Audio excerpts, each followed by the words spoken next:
नमस्कार, मैं हूं श्वेता झा और आप देख रहे हैं आज तक। कोरोना के एक नए वेरिएंट से दुनिया में हड़कंप मच गया है। ये वेरिएंट तेजी से अपना रूप बदल रहा है। इसे सबसे खतरनाक वेरिएंट कहा जा रहा है। WHO ने इसका नाम ओमिक्रॉन रखा है। एम्स ने इसे लेकर अलर्ट जारी किया है। आशंका जताई जा रही है कि वैक्सीन भी इस पर बेअसर रहेगी। ब्रिटेन समेत तमाम यूरोपीय देशों ने दक्षिण अफ्रीकी देशों की उड़ानें रद्द कर दी है। तो अब नए एक वेरिएंट से हड़कंप।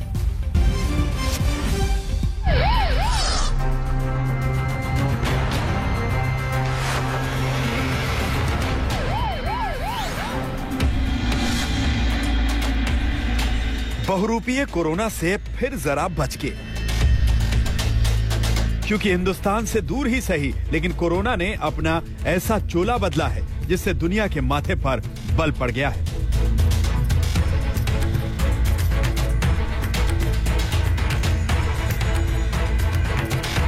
दक्षिण अफ्रीका में सामने आया कोरोना का ये वेरिएंट B11529 खुद का रूप बदलने में बड़ा माहिर है। इस वेरिएंट के स्पाइक प्रोटीन में करीब 30 म्यूटेशंस पाए गए हैं। इतने म्यूटेशंस कोरोना के किसी और वेरिएंट में पहले नहीं पाए गए।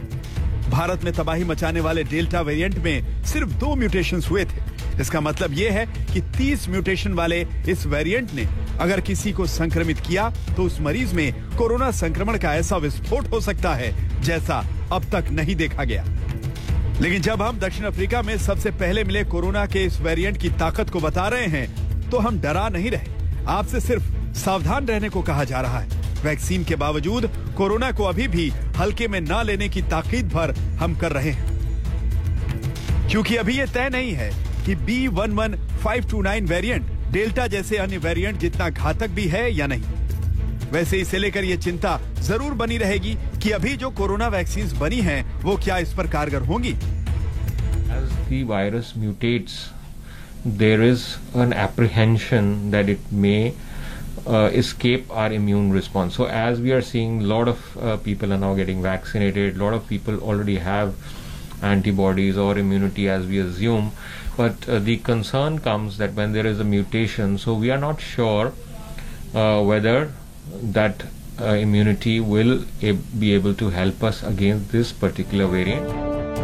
कोरोना के इस नए वेरिएंट को एक्सपर्ट अभी समझने की कोशिश कर रहे हैं। WHO ने इस वेरिएंट की गंभीरता को समझने के लिए विशेष बैठक बुलाई है, लेकिन दक्षिण अफ्रीका की सरकार ने यह मान लिया है कि उसके सबसे ज्यादा आबादी वाले प्रांत गाउटेंग में कोरोना के मामलों में उछाल के पीछे यही नया वेरिएंट है। It's now a mutation, a variant of serious concern, which is now driving this spike in numbers. दक्षिण अफ्रीका में पाए गए नए कोरोना वेरिएंट से सबसे पहले दक्षिण अफ्रीका के अलावा बोत्सवाना और हांगकांग के व्यक्तियों में संक्रमण की पुष्टि हुई। हांगकांग में जिस पहले मामले में नए वेरिएंट का संक्रमण हुआ, उसका दक्षिण अफ्रीका में यात्रा का रिकॉर्ड मिला है। अब नए वेरिएंट के मामले में बेल्जियम और इजराइल भी सामने आ गए हैं। इस नए वेरिएंट का पता चलने के बाद यूरोप सबसे ज्यादा चिंतित है, क्योंकि वहां हाल के दिनों में कोरोना के केस बढ़े हैं। नए वेरिएंट के मद्देनजर यूके ने दक्षिण अफ्रीका, नामीबिया, बोत्सवाना, लेसोथो, एस्वाटिनी और जिम्बाब्वे को रेड लिस्ट में डाल दिया है और इन 6 देशों से उड़ानों पर प्रतिबंध लगा दिया है। What we will be doing is from midday tomorrow, we will be suspending all flights from 6 southern African countries, and we were adding those countries to the travel red list. यूरोपीय यूनियन के देश भी दक्षिण अफ्रीकी क्षेत्र के देशों से यात्रा करने पर पाबंदियां लगा सकते हैं। कोरोना के इस नए वेरिएंट से भारत भी अलर्ट है। जिन देशों से आ रहे यात्रियों पर खास सतर्कता बरतने के निर्देश दिए गए हैं, उनमें दक्षिण अफ्रीका, बोत्सवाना और जिम्बाब्वे शामिल हैं। आज तक ब्यूरो। भारत में भी नए वेरिएंट को लेकर अलर्ट जारी कर दिया गया है। भारत सरकार ने राज्यों से कहा है कि वो सभी अंतर्राष्ट्रीय यात्रियों की सघन जांच करे, खास करके दक्षिण अफ्रीका, हांगकांग और बोत्सवाना से सीधे आने वाले या फिर उधर से गुजरने वालों की कड़ी स्क्रीनिंग करने का निर्देश दिया गया है। लेकिन इस बीच भारत में अचानक से बढ़ते कोरोना के मामलों ने भी हलचल मचा दी है।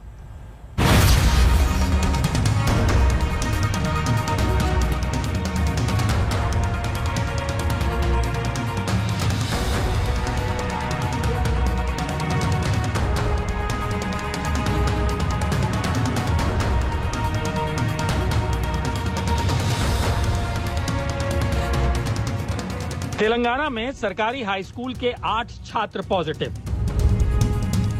जोधपुर में 12 बच्चों को कोरोना। इंदौर में 14 सैन्य अफसर कोरोना पॉजिटिव।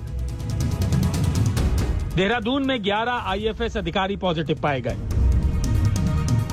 पुष्कर में विदेशी महिला पॉजिटिव मिली। कर्नाटक के मेडिकल कॉलेज में 1821 स्टूडेंट कोरोना पॉजिटिव पाए गए। कोरोना के नए वेरिएंट को लेकर हिंदुस्तान के 13 राज्यों में अलर्ट जारी हो गया है। देश भर में कोरोना संक्रमण के मामले कम होने के बाद फिर बढ़ने शुरू हो गए हैं। पिछले 9 दिनों का डेटा देखें तो मृत्यु दर में 121% तक बढ़ोतरी हुई है। 15 नवंबर को देश भर में 197 कोरोना संक्रमितों की मौत हुई थी, तो वहीं 23 नवंबर को ये बढ़कर 437 तक पहुंच गई। वहीं कर्नाटक के धारवाड़ के एसडीएम मेडिकल कॉलेज में 182 स्टूडेंट कोरोना पॉजिटिव पाए गए हैं। बताया जा रहा है कि सभी फुली वैक्सीनेटेड हैं। कुल 669 लोगों का कोरोना टेस्ट किया गया था, जिसमें पहले 66 छात्र कोरोना पॉजिटिव आए। उसके बाद 116 और लोगों में कोरोना वायरस की पुष्टि हुई।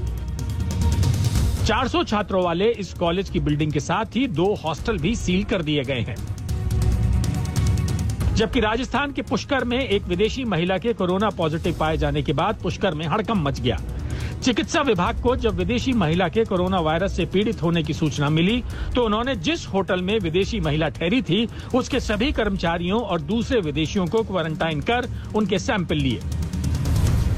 एक विदेशी पर्यटक जो कि मंगलवार को पुष्कर के अंदर आई है, उसके कुछ खांसी जुकाम की कंप्लेन होने पर उसने अपने लेवल पर प्राइवेट लैब से जांचें कराई, जिसके अंदर कोरोना पॉजिटिव पाई गई। लोकल कर्मचारी जो काम कर रहे थे उनके हमने सैंपल उठाए। महिला की कंडीशन बिल्कुल ठीक है, जिसे मैंने चेक कर लिया है। कोरोना की तीसरी लहर की आशंका ने केंद्र सरकार को भी अलर्ट किया है। स्वास्थ्य मंत्रालय ने गुरुवार को 13 राज्यों को चिट्ठी लिखकर कोरोना टेस्टिंग की घटती हुई तादाद पर चिंता जाहिर की है। केंद्रीय स्वास्थ्य मंत्रालय ने चिट्ठी में कहा है कि अगर टेस्टिंग में कमी की गई तो संक्रमण का सही आकलन नहीं किया जा सकेगा। चिट्ठी में कहा गया है कि पिछले कुछ दिनों के अंदर बंगाल सहित कई राज्यों में पॉजिटिविटी रेट भी बढ़ रहा है। स्वास्थ्य मंत्रालय ने बंगाल के अलावा गोवा, जम्मू और कश्मीर, केरल, लद्दाख, महाराष्ट्र, मणिपुर, मेघालय, मिजोरम, नागालैंड, पंजाब, राजस्थान और सिक्किम को भी पत्र लिखा है।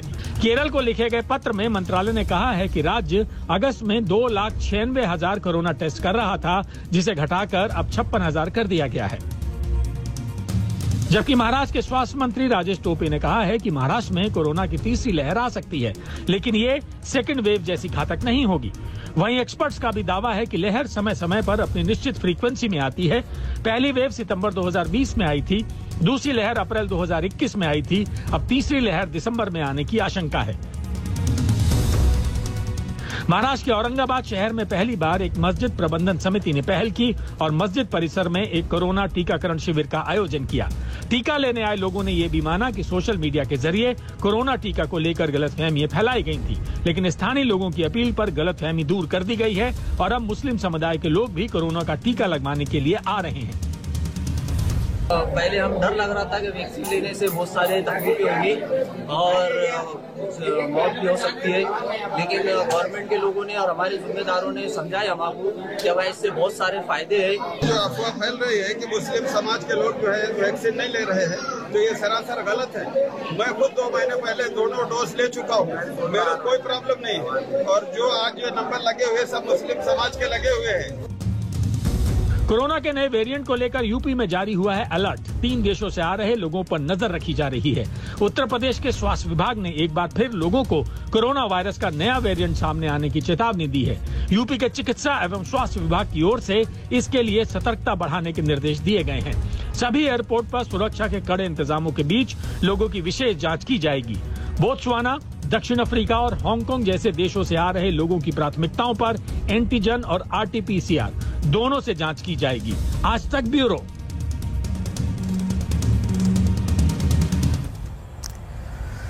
और अब बात कोरोना महामारी के बाद सबसे बड़े युद्धाभ्यास की। जी हां, राजस्थान के रेतीले मैदान में चले 2 दिनों के युद्धाभ्यास में 30,000 सैनिकों ने हिस्सा लिया। दक्षिण शक्ति नाम के इस युद्धाभ्यास में तीनों सेनाओं ने मिलकर शौर्य और पराक्रम का रूप दिखाया।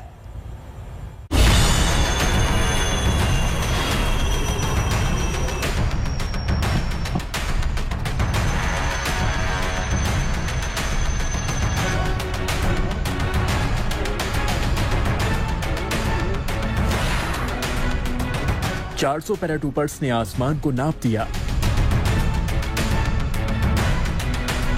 जाबाज कमांडो का फ्री कॉल भारतीय सेना के शौर्य और पराक्रम की तस्वीर पेश कर रहा था।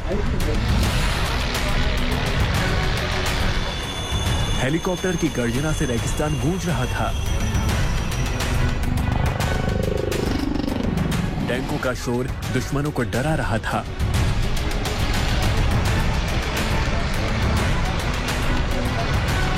सेना के जवान रेंगते हुए दुश्मनों के बंकर तबाह कर रहे थे।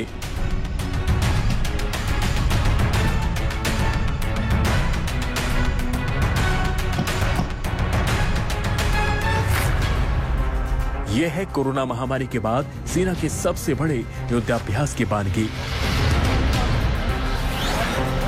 राजस्थान के रेगिस्तान में 2 दिनों तक सेना ने ऑपरेशन दक्षिण शक्ति को अंजाम दिया। इस सैन्य ऑपरेशन ने सेना के तीनों अंगों थल, वायु और जल के 30,000 जाबाजों ने अपना जौहर दिखाया। ऑपरेशन दक्षिण शक्ति के आखिरी दिन सेना ने दिखाया कि दुश्मन अगर सरजमी के अंदर घुसने की हिमाकत करे तो उसका क्या अंजाम होगा। सेना की सबसे भरोसेमंद T-20 टैंक जमीन से दुश्मनों पर धावा बोल रही थी, तो आसमान से वायुसेना की क्विक रिस्पांस टीम हर टारगेट को नेस्तनाबूद कर रही थी। अगर दुश्मन आतंकियों को आगे कर छद्म युद्ध पर उतारू हो तो युद्धाभ्यास में उसे भी सेना ने अपने अंदाज में सबक सिखाती दिखी। सेना के सिरमौर T-20 और BMP दुश्मनों के इलाके में जाबाजी के साथ आगे बढ़ती है।